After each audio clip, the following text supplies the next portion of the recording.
You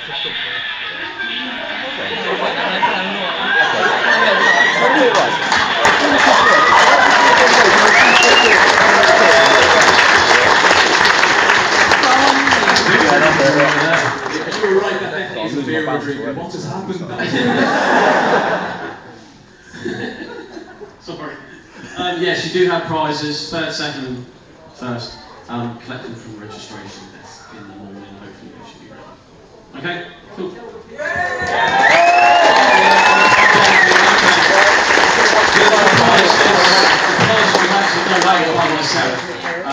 So for third place you have a signed animated Swindle by Derek. Second place you have a Metals Rat Trap signed by Scott. And for first place, you can rip it in half if you want, you have a Metals Optimus Primal signed by Gary. Let's give one more roar for all of our cosplayers.